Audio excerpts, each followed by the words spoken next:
Hello students, আমার চ্যানেলে তোমাদেরকে স্বাগত। শুরু করছি ক্লাস 12-এর থার্ড সেমিস্টারের একটি রাষ্ট্রবিজ্ঞান ক্লাস। তোমাদের সামনে দেখো রয়েছে উচ্চ মাধ্যমিক প্রশ্নবিচিত্রা থার্ড সেমিস্টারের তোমাদের এই যে প্রশ্নবিচিত্রাটা। এখান থেকে কিন্তু আমরা রাষ্ট্রবিজ্ঞানের যে এই বইটার শেষে রাষ্ট্রবিজ্ঞানের যে অধ্যায়ের প্রত্যেকটা অধ্যায়ের যে প্রশ্নগুলো রয়েছে, ঠিক আছে, তো সেই চ্যাপ্টার ভিত্তিক প্রশ্নগুলো এমসিকিউ আমরা সলভ করছিলাম, ঠিক আছে। আজকে পর্ব 3। তো আগে কিন্তু আমরা চ্যাপ্টার ওয়াইজ এই প্রশ্নগুলো রাষ্ট্রবিজ্ঞানে সব পড়ে নেব, তারপরে কিন্তু মডেল সেটগুলো তোমাদের সামনে তুলে ধরবো, ঠিক আছে। তো প্রথম থেকে শেষ পর্যন্ত দেখবে, একটু স্কিপ করবে না। আর যারা আমার চ্যানেল নতুন আছে অবশ্যই চ্যানেলটাকে সাবস্ক্রাইব করো, পাশে থেকে বেল আইকনে প্রেস করে রাখো, কারণ কিন্তু ক্লাস 12-এর থার্ড সেমিস্টার তোমরা কিন্তু আমার এখান থেকে এই প্রশ্নবিচিত্রা বই থেকে কিন্তু আমি প্রত্যেকটা সাবজেক্টের, যেমন ইতিহাস, ভূগোল, রাষ্ট্রবিজ্ঞান, এডুকেশন, দর্শন, বাংলা, ইংরেজি, এইগুলোর কিন্তু আমি চ্যাপ্টার ওয়াইজ দেবো এবং মডেল সেট তোমাদের করিয়ে দেবো, ঠিক আছে। তো সুতরাং অবশ্যই আমার চ্যানেলটাকে কিন্তু অবশ্যই সাবস্ক্রাইব করে রাখতে হবে, ঠিক আছে। তো চলো শুরু করে দিই ক্লাস 12 থার্ড সেমিস্টারের রায়মার্টিন প্রশ্নবিচিত্রা থেকে চ্যাপ্টার ওয়াইজ এমসিকিউ পার্ট 3, অর্থাৎ 3 নম্বর পর্ব আজকে। চলো শুরু করি ক্লাসটি। দেখো, আমরা করছিলাম প্রথম যে অধ্যায়টা তোমাদের আছে রাষ্ট্রবিজ্ঞানের, দেখে নাও দ্বিতীয় বিশ্বযুদ্ধোত্তর পর্বে আন্তর্জাতিক সম্পর্কে। এই অধ্যায় থেকে কিন্তু আমরা 2টি পর্ব অলরেডি করেছি।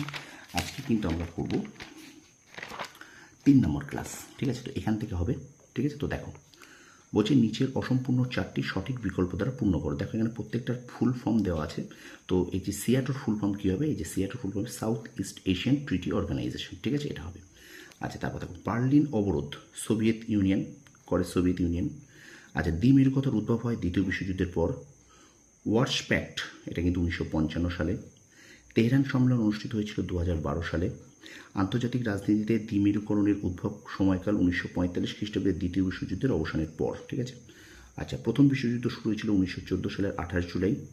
যে সাংবাদিক দ্য কোল্ড ওয়ার গ্রন্থে প্রথম ঠান্ডা লড়াই সম্পর্কিত ধারণা দেন, এটা কিন্তু ওয়াল্টার লিপম্যান। আচ্ছা, ঠান্ডা যুদ্ধের অন্যতম প্রধান নেতৃত্ব প্রদানকারী দেশ হলো মার্কিন যুক্তরাষ্ট্র। আচ্ছা, ব্রিঙ্কম্যানশিপ অফ ওয়ার কোন ঘটনাকে বলা হয়? ঠান্ডা লড়াইকে। আচ্ছা, সোভিয়েত ইউনিয়নের ওপর সামরিক প্রাধান্য প্রতিষ্ঠা করতে রেগান সরকার এক নতুন যুদ্ধের পরিকল্পনা করেন, যার নাম, এটা কিন্তু নক্ষত্র যুদ্ধ। পরে প্রশ্ন দেখো, বার্লিন প্রাচীর দেখো 1961 সালে নির্মাণ করেছিল সোভিয়েত রাশিয়া। তাসকান চুক্তির অবসান হয় ভারত পাক যুদ্ধের মাধ্যমে। আচ্ছা, বর্তমানে বিশ্বে ড্যাশ প্রচলিত, এটা মেরুবাদ প্রচলিত। আচ্ছা, এক মেরুকরণের সূচনা হয় গত শতকের 90-এর দশকে সোভিয়েত ইউনিয়ন পতনের ফলে। আচ্ছা, বান্দুং সম্মেলনে গৃহীত নীতি 10টি। তৃতীয় বিশ্বের প্রধান নেতৃত্বকারী দেশ কোনটি? ভারত। বেলগ্রেড সম্মেলনে কটি রাষ্ট্র যোগদান করেছিল? 25টি। এবার দেখো একটা স্তম্ভ মেলাও আছে, স্তম্ভ মেলাটা তোমরা একটুখানি দেখে নেবে, ঠিক আছে। দেখে নাও একটু স্তম্ভ মেলাওটা, ঠিক আছে। স্তম্ভ দেখে নাও। আর উত্তরটা কিন্তু হবে এখানে 1-এর সি, 2-এর ডি, 3-এর বি, 4-এর এ। এটা কিন্তু উত্তর 2, 1-এর সি, 2-এর বি, 1-এর সি, 2-এর ডি, 3-এর বি, 4-এর এ, ঠিক আছে। এটা কিন্তু উত্তর হবে, ঠিক আছে। তোমরা একটু স্তম্ভ মেলাটা দেখে নাও, আমি আর পড়ছি না, ঠিক আছে। আচ্ছা, এবার দেখো আমরা চলে যাবো 80 থেকে। দেখো সঠিক বিকল্পটি নির্বাচন করো। এখানে কিন্তু 4টা হবে সঠিক, এইটা কিন্তু হবে সঠিক, ঠিক আছে, ডিটা সঠিক উত্তরটি নির্বাচন। এই যে দেখো, জোট নিরপেক্ষ আন্দোলনের সঙ্গে যুক্ত 3টি খানা ইন্দোনেশিয়া, এটা কিন্তু সঠিক নির্বাচন।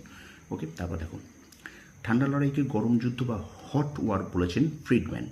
আচ্ছা, জেনেভা সম্মেলন কবে অনুষ্ঠিত হয়? 1954 খ্রিস্টাব্দে। তৃতীয় বিশ্ব কথাটি কে প্রথম ব্যবহার করেন? ফ্রান্স ফ্যানন।